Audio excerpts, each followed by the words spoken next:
An absolutely fantastic race at Bristol has closed the round of 16. From chaos to drama both on and off the track, we're going to get into that tonight. What's up, race fans? I'm Kloof Jomp, and this is the Bristol Night Race Analysis. We'll begin with the scene going into the race. AJ Allmendinger in the Colleague number 16 wins his 5th career pole, and his first in a decade since Watkins Glen in 2015. Allmendinger has 3 career wins under his belt, all being on road courses.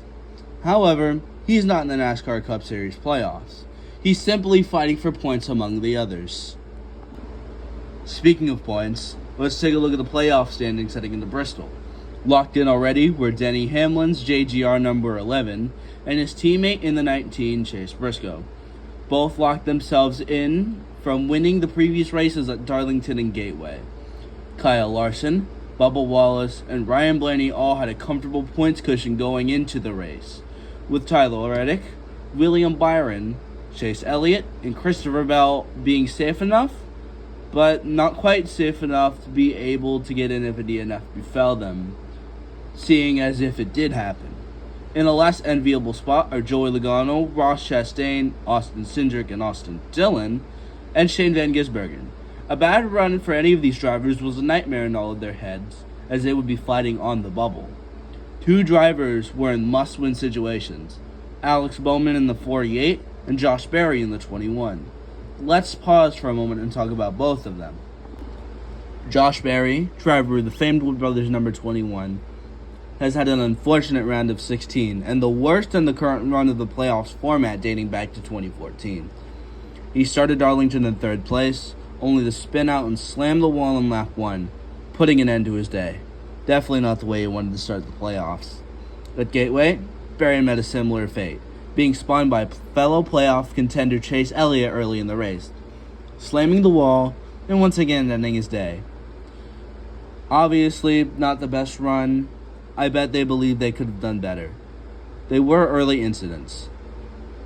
He entered Bristol 45 points below the cut line and had to win to advance. He couldn't finish any lower, he had to win. He started in 10th and was looking pretty good as he began to warm up to the track. However, on lap 74, disaster struck. His car caught fire and forced him on the pit roads about 2 laps later. His playoff hopes were over, up in smoke just like his car. In the 48 camp, things went a little bit better for Alex Bowman. He started 15th and jockeyed among the other drivers for most of the entire night. He had entered Bristol 35 points below the cut line, and just like Berry, he had to win to move on. After a spin on lap 100, he continued to march his way around Bristol, eventually getting as high as 2nd and even leading 5 laps throughout the race.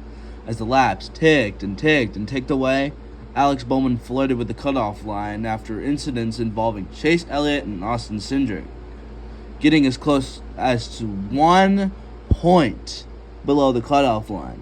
He was right there. He looked like he could do the impossible. Until he couldn't. Wallace spun and bunched up the field for one more restart with 4 laps to go, putting Bowman in 3rd. Then came his greatest enemy of all night. Restarts. Bowman fell to 8th, and it was over.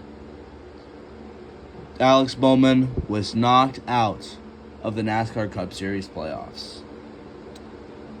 It was a really valiant effort put up by the team, and I don't want to shun any of their efforts. It was a great job they did all night, but they just couldn't put it together. However, there are 2 more drivers we need to talk about, so why don't we get to them? But before I go on about that, what the hell is happening with Goodyear? Let's talk about that first. Earlier in the week, they announced that there was going to be a more aggressive optioned tire that would be debuting at Bristol.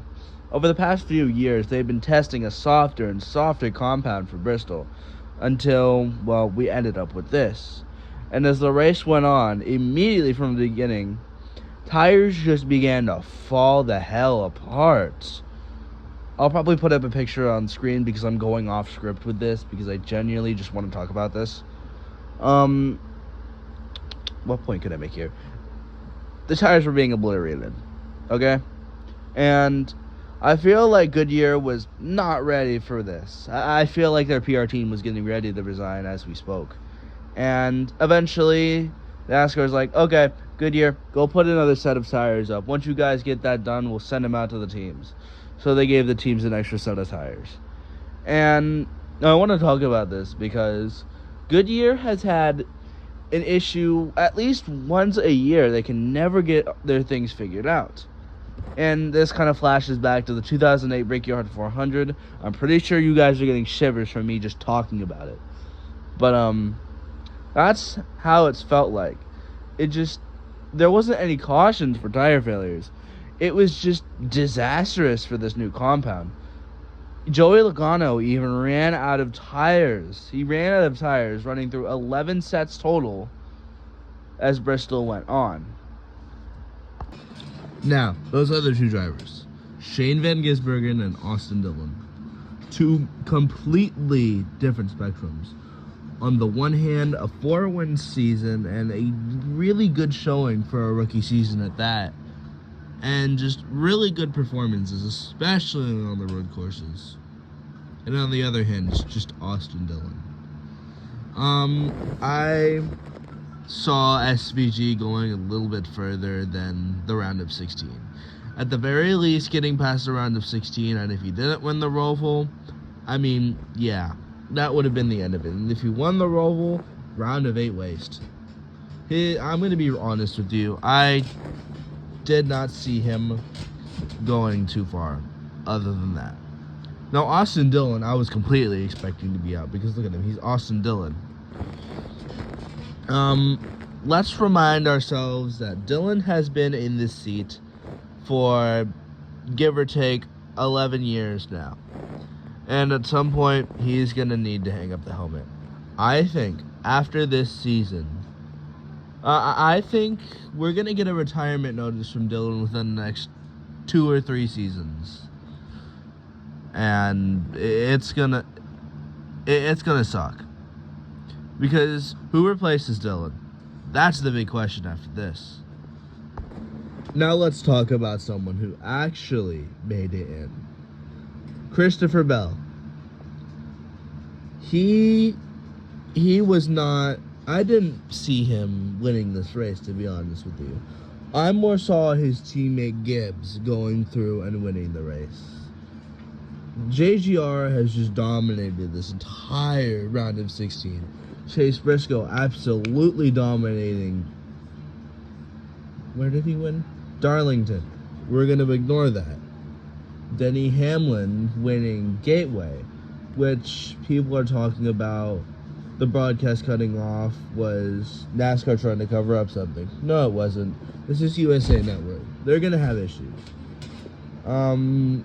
I feel like Gibbs deserved the win more than Bell. I'm going to put that out there. I loved Gibbs throughout the race. He did a phenomenal showing. And it just fell through when he made that pit mistake. It stinks. I definitely saw him going all the way and finally capturing that career win. First career win. Mind you, Christopher Bell only led the last lap. And really, that's the only lap that matters, doesn't it? Now, next weekend is New Hampshire. I'm going to be real with you. I'm not all too psyched for New Hampshire. I think it's time for them to drop New Hampshire from the schedule. Unfortunately, NASCAR doesn't see it that way. You know what could make for a good race there? What could make for a better spot?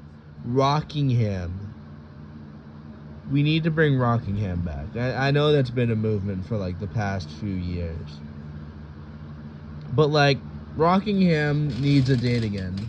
Even better yet, this is going to be weird to say, drop the Bristol Spring Race and bring back Rockingham. All I'm saying is I'm not too excited for New Hampshire. I don't have much expectations. But the points going in, putting it up on screen here, they look really close. No one's in a comfortable spot. So, while I'm not excited about the quote-unquote action New Hampshire will provide, the points battle is definitely going to be worth sitting through. I have to sit through it anyway. I have to make another video on Anyway, this video was a disaster, but thank you for tuning in anyway. If you want to, like, subscribe, please comment. It helps us out. I have a bit earlier in the video. It helps us out. It helps us feel like we're doing a good job. People want to watch us again and again. And it helps us do better, because let's be honest, the form of this video has been at very least a shit show. And I'm going to have the link to my Discord down below so that you guys can engage with me. Again, I have that bit in there. I'm not going to re-explain it. But it's been a good time getting to just talk about this. And this isn't the only form of content I'll do. Transformers reviews midweek every Wednesday. I'll try to post a Transformers review. Since I have a massive collection, I can work off the back of that.